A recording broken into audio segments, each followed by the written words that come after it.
A warm welcome and a hearty good morning to all. I hope you all are absolutely fit and fine by the grace of God. I guess you have turned into the mode of studies and have carefully attended the last online session and have made notes from it. Let's begin our class with the recap of last session. So we begin our revision of plant tissues. Plant tissues are of how many types? Plant tissues are of two types, meristematic tissues and permanent tissues. What are meristematic tissues? Meristematic tissues are actively dividing cells. They divide and redivide to produce more cells of the same kind. On the basis of their position in the plants, meristematic tissues are of three types: apical meristem, intercalary meristem, and lateral meristem. Apical meristem is found at the tip of the shoot and at the tip of the root. It functions to help in the growth of the plant. Intercalary meristem is found at the base of the nodes, and they are responsible for stem elongation or longitudinal growth of the plant. Do you remember the description of permanent tissues? Okay, let us have a recap of it. Most of the cells formed by the meristem ultimately become mature and lose the ability to divide further and become specialized to perform a particular function. Depending on the type of cells that perform them, permanent tissues are classified as simple permanent tissue and complex permanent tissue. Based on their function, simple permanent tissue are of two types, protective tissue and supporting tissue. Protective tissues are found on the surface of roots, stem, and leaves. They form a protective covering like the epidermis and the cork. Supporting tissue are made up of only one type of cell. Their function is to synthesize food, to store it, and to provide support and strength to the plant body. They are grouped into three types: parenchyma, collenchyma, and sclerenchyma. Do you remember the characteristics of all three of them? Parenchyma cells are large, thin-walled cells. Collenchyma cells are elongated cells and they are thickened at the corners. Do you remember the sclerenchyma cells? They are long, narrow, and thick cells. They are dead cells and provide support to the plant parts. By now we all know that permanent tissue is divided into two categories, simple permanent tissue and complex permanent tissue. So today we will be talking or learning about complex permanent tissue. Let us first understand what is vascular tissue system. It is a continuous system of tissue that conduct water, minerals, and food in the plant body. Now, what are vascular plants? Plants with well-developed conductive system or transporting system are called vascular plants. Vascular plants have got a biological term, tracheophyta. Students, I hope you are noting down the important points in your handy copy. The main function of vascular tissue is conduction. Conduction of what? Conduction of water, minerals, and food materials. In addition to this function, it also provides mechanical support. Vascular tissue is composed of two types of tissues, xylem and phloem. These tissues make up a vascular bundle. Let's get an idea of the position of vascular bundles in a plant body. The figure displayed here shows you the cross section of a dicot stem, root, and leaf. The first figure is the diagrammatic transverse section of a stem. Here the vascular bundles are colored in pink. The figure just below this is the histological picture of the transverse section of stem. This figure shows how the cells look under the microscope. In this figure, the vascular bundles are shown in green. The phloem is towards the outer side of the stem and the xylem is towards the inner side, that means towards the pith region. The cambium separates the xylem and the phloem. Before studying the topic in detail, let me ask you a question. What is the meaning of the word complex? The word complex means a group or system of different things that are linked in a close or complicated way. Here we see that because 4 different cells make up the xylem tissue and 4 different cells make up the phloem tissue, hence the name complex is given to these tissues. As these tissues help in the conduction of water and food, so they are named as conducting tissue. The word vascular is used to describe the vessels through which fluids pass in the body of plant. So now we know that the complex permanent tissue is also known as conducting tissue or vascular tissue.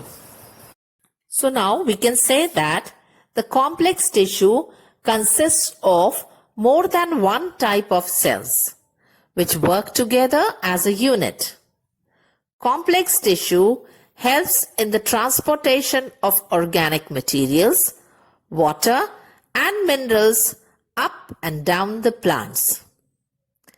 The common types of complex permanent tissues are xylem, which is also called as wood, and phloem, which is called as bast.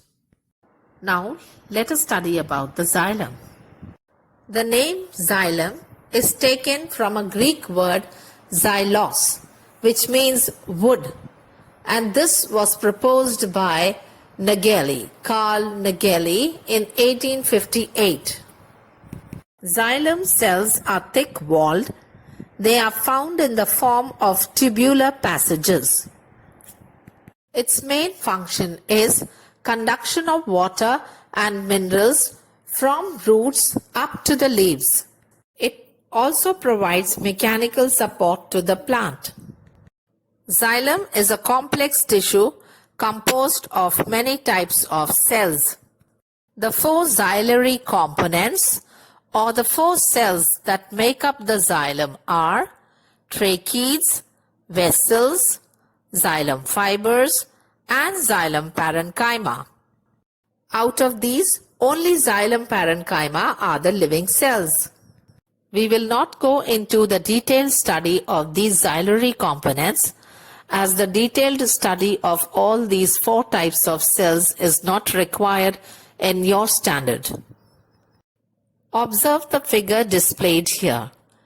You can clearly see how different types of cells are arranged together to form the structure of xylem. Xylem transports water and mineral salts from roots up to the stem and from stem to the leaves. This transportation of water and minerals is unidirectional. That means only in one direction. That is, from the roots to the stem and from the stem to the leaves, not backwards. The dead cells of the xylem form a continuous lumen, that is a continuous hollow space. Xylem also provides mechanical support to the plant because of lignified walls. Look at this picture, which shows the transportation of water from root hair to the xylem of root. Root hair absorbs water from the soil and transports it to the cells of the cortex. The arrow shows the conduction or transportation of water from soil into the root hairs and from root hair to the cells of the cortex, which are marked as B, C, and so on. And later, the water is transported into the xylem cells. The xylem cells are given in red color here. The polygonal red colored cells that you see here are the xylem cells.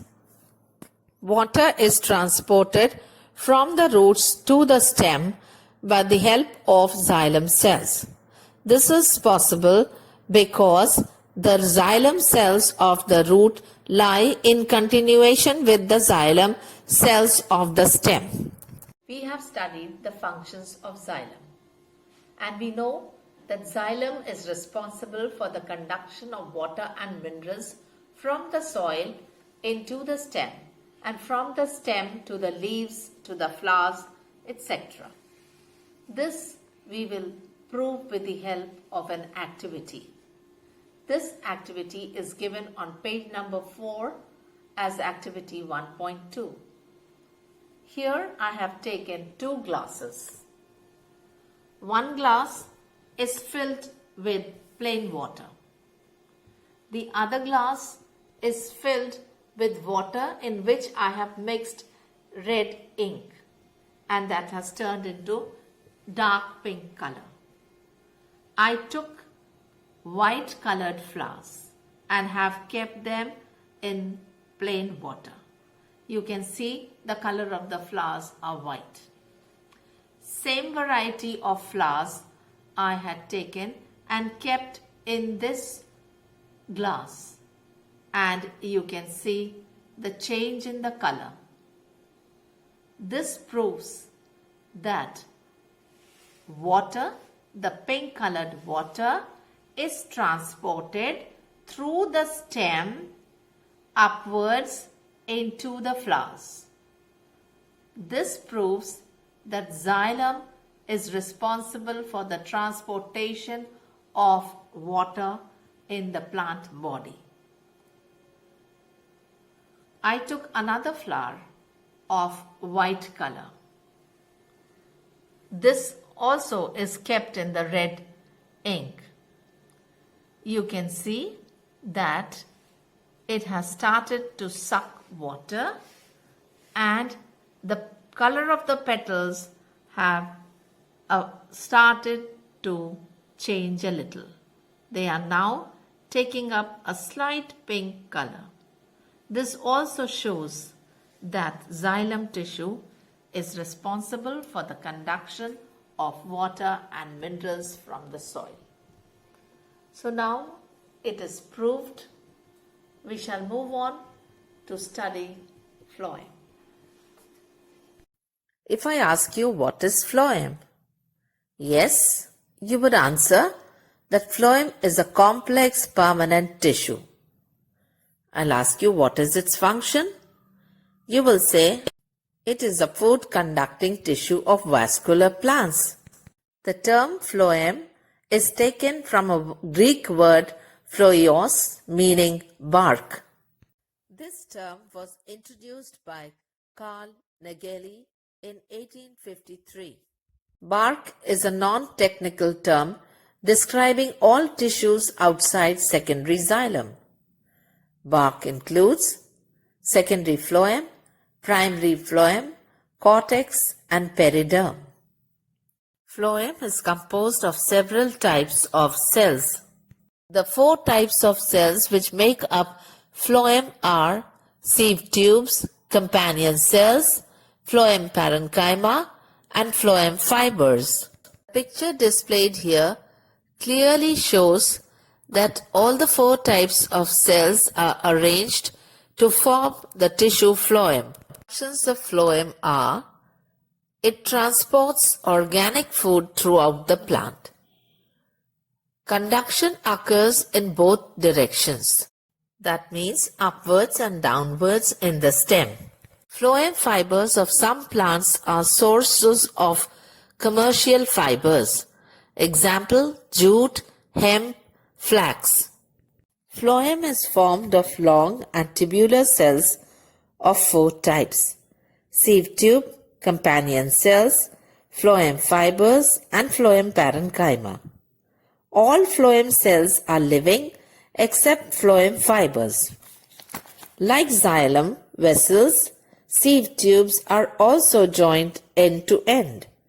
The end plates between them are perforated and are called sieve plates. Sieve tubes help in the downward movements of food from leaves to various parts of the plant. Phloem parenchyma cells store food. If I ask you the difference between xylem and phloem, I'm sure you'll be able to answer me. Now, let me tell you the points of differentiation between xylem and phloem. We will first consider conduction. Xylem conducts water and minerals, whereas phloem conducts organic solutes or food material. In xylem, the conduction of food is unidirectional.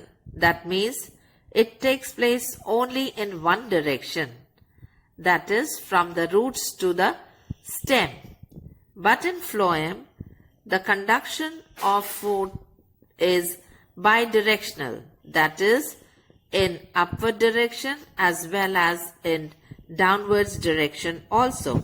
Tracheids, vessels, xylem parenchyma and xylem fibers are the four components of the xylem, whereas sieve tubes, companion cells, phloem parenchyma and phloem fibers are the four components of phloem. In xylem, conducting channels are tracheids and vessels. In phloem, conducting channels are sieve tubes. In xylem tissue, tracheids, vessels and xylem fibers are dead elements. Only xylem parenchyma is a living element. In phloem, sieve tubes, companion cells and phloem parenchyma are living elements. Phloem fibers are the only dead elements. In addition to conduction, xylem provides mechanical strength to the plant. There is no mechanical function of phloem. With this, we come to an end of the study of plant tissue, and I'm quite sure that you have understood it well and have noted the important points in your handy copy. We shall now study the animal tissue in detail. The picture displayed here shows that the level of organization in multicellular organism starts with a single cell. Animals are multicellular organisms whose cells lack cell wall. In all multicellular organisms, group of cells which specialize to perform a common function form tissue. These tissues combine to form organs like the skin or kidney, which have specialized functions within the body. Organs are organized into organ systems to perform functions. Example, the circulatory system, which consists of the heart and blood vessels. These are helpful in circulating the blood to all parts of the body.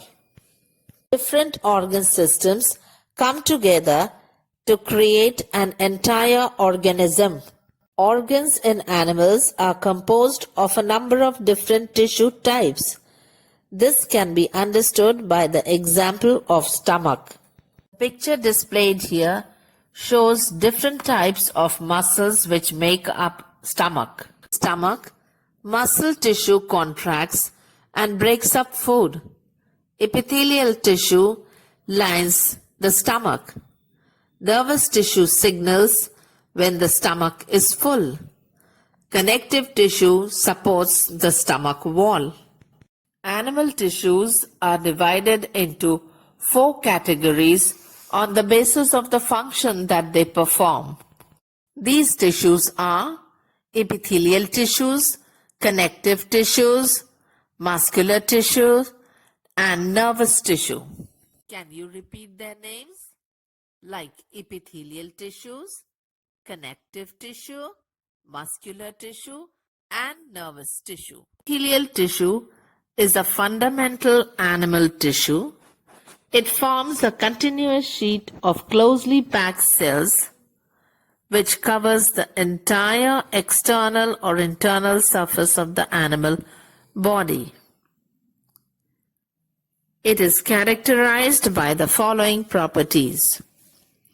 Cells are present end to end without or with negligible intercellular spaces. It always rests upon a non-cellular, non-living, gelatinous layer called basement membrane. There is no direct blood supply to this tissue. It is non-nervous in nature. The cells of this tissue may be flattened, cuboidal, or columnar in shape.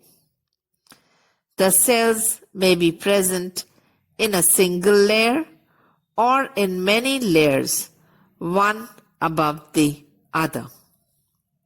The basement membrane connects the epithelial tissue to the underlying connective tissue. It forms a barrier for separating the different body system. Anything entering the body must cross at least one layer of epithelium. This can be understood by an activity.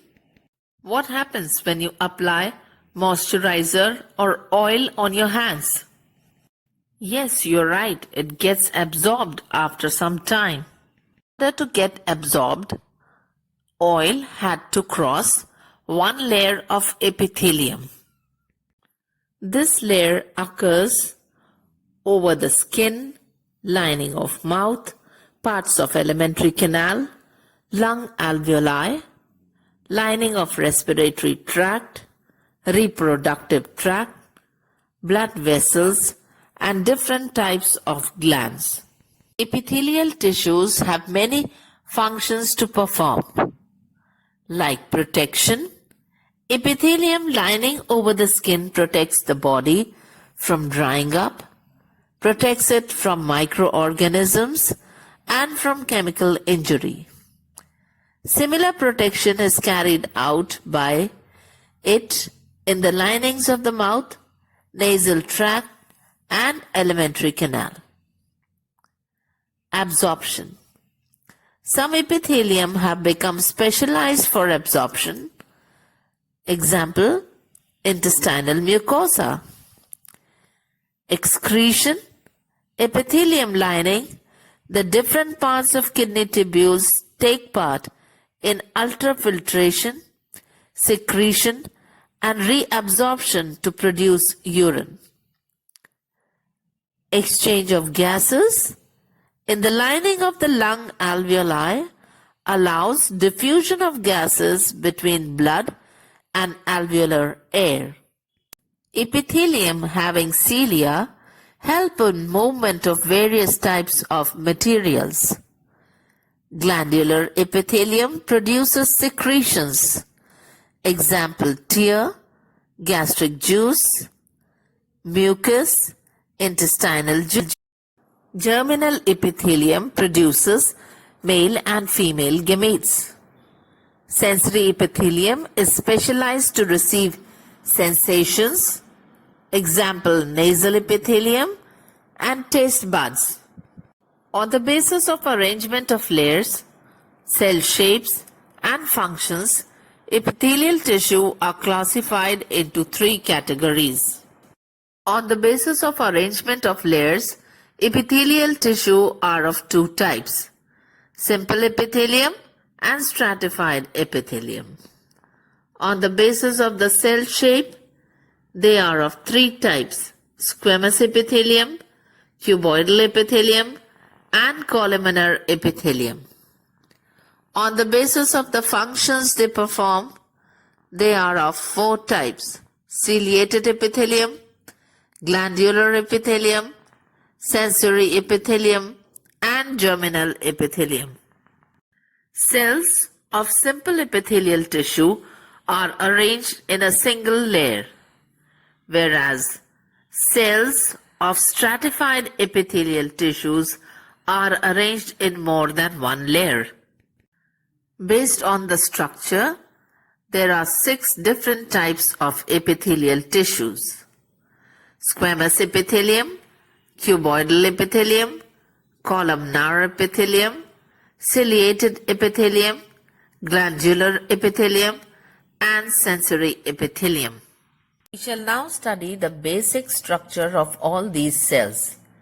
We will not go into the details of the structure because it is not mentioned in your syllabus. Squamous epithelium is made up of thin and flattened cells. Cuboidal epithelium, as the name suggests, it made up of cube-like cells. Columnar epithelium, it is made up of long column-like cells. Ciliated epithelium is made up of cells that bear cilia at their outer ends. Glandular epithelium is modified column-like cells. It has pockets or glands in between the cells. Sensory epithelium is also modified column-like cells. It has got sensory hair over the cells. We should know the functions of these cells and the places at where they are located. So starting with squamous epithelium, it is located at the outer layer of skin, linings of alveoli, blood vessels, body cavity, and buccal cavity. Its function is protection of underlying tissues. Well, cuboidal epithelium is located in the linings of kidney tubules and thyroid glands. It is also found in the germinal epithelium in the reproductive organs. Its function is absorption and secretion, where it is found in the kidney tubules and thyroid glands. But where it is found in germinal epithelium, its function is formation of male and female gametes. Columnar epithelium is found in the linings of pharynx, stomach, intestine, and sweat and sebaceous glands. Its function is absorption and secretion. Ciliated epitheliums are found in the linings of nasal passages, trachea, and oviducal funnel and oviduct. Its function is that the cilia present on it make substances to move in the cavity. Glandular epithelium is found in the glands of stomach, intestine, skin, and mammary glands. Its function is to secrete digestive juices, oil, tears, and milk in females.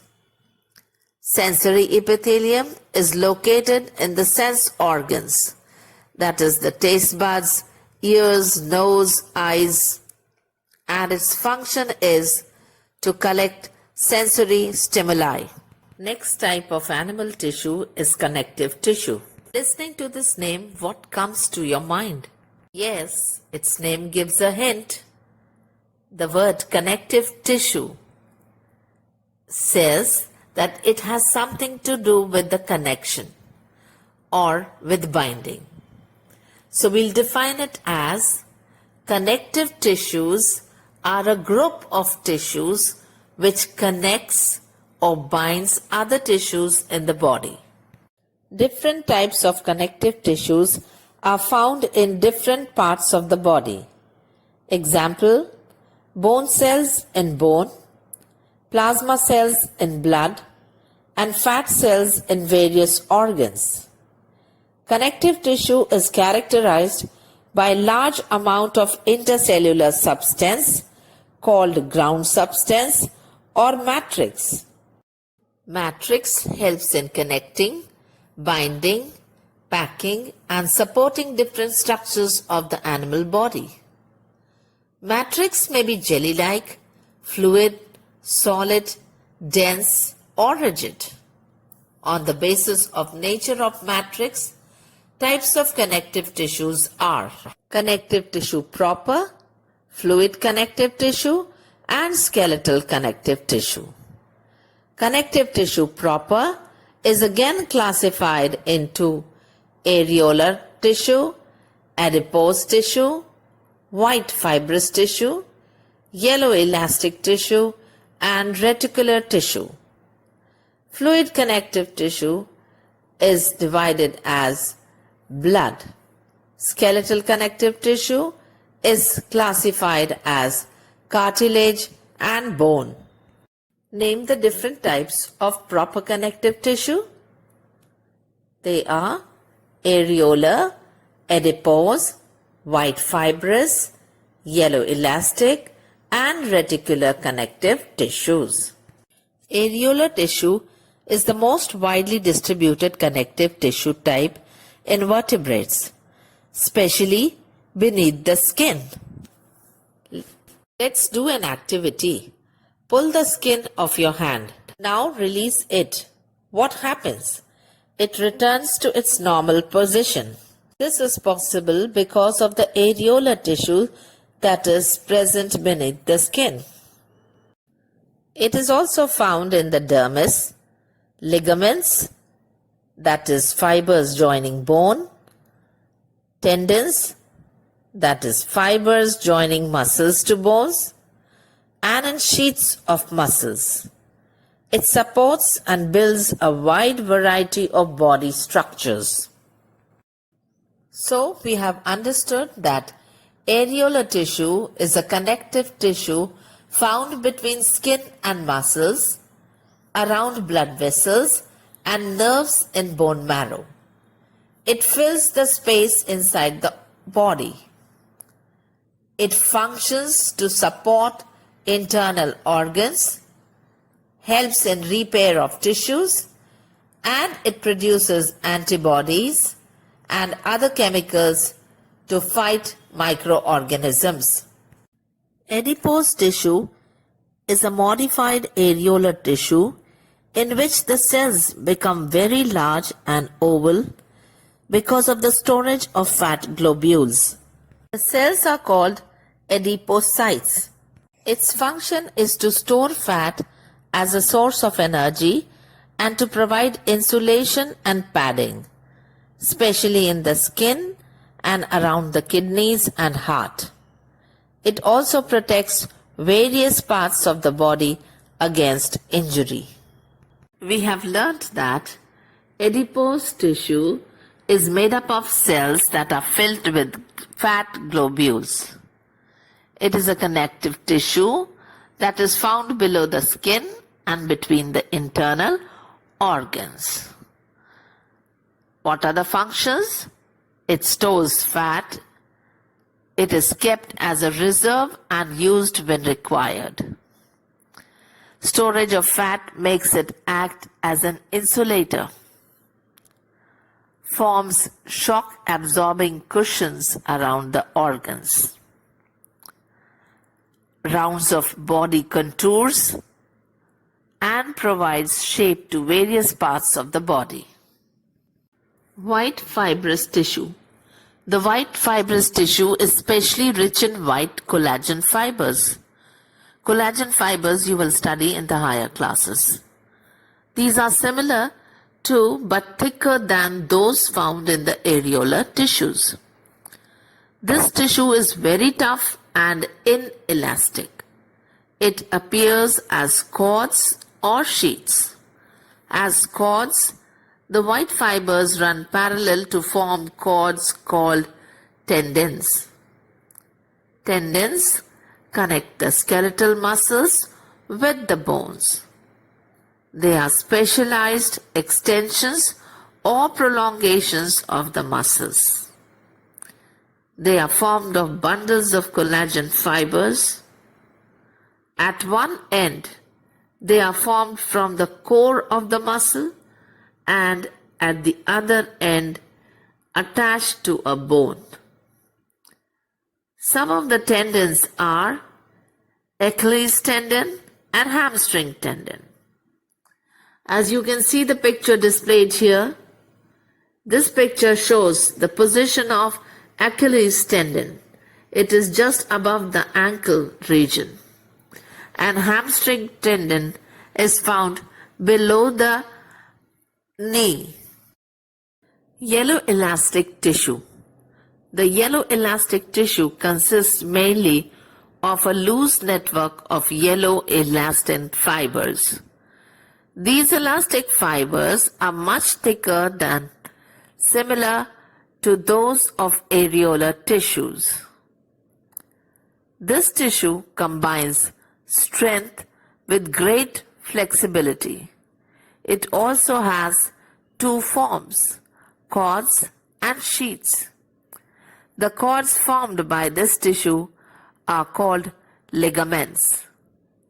Ligaments serve to bind the bones together. They are formed of bundles of yellow fibers. They bind two different bones at the joints. They play a very important role in preventing dislocation of bones and at the same time providing flexibility to joints. As sheets formed by this tissue, they occur in the walls of the blood vessels, lungs, and bronchioles. Recovery of these organs after expansion is due to this tissue's presence. Let's discuss the difference between tendon and ligaments. Tendons are strong and non-elastic, whereas ligaments are strong but elastic. Tendons are formed of white, non-elastic fibrous tissue. Ligaments are formed of yellow elastic tissue. Tendons are present at the end of muscle bundles, whereas ligaments are present between the end of bones. Tendons join skeletal muscles to the end of bone, whereas ligaments join end of two bones. Reticular connective tissue. The cells in this tissue are star-shaped and form a network-like structure. It contains reticular fibers and reticular cells. It is present in the supporting framework of liver, spleen, lymph nodes, red bone marrow, and it is also found around blood vessels and muscles. It binds together smooth muscle tissue cells, filters and removes microbes in the lymph node. I'm done with this topic. In my next session, I'll be dealing with the supporting or skeletal tissue, fluid connective tissue, and muscular tissue. It is my earnest request to the students to attentively listen to the lecture and make notes of it. So bye for now. Stay home, stay safe.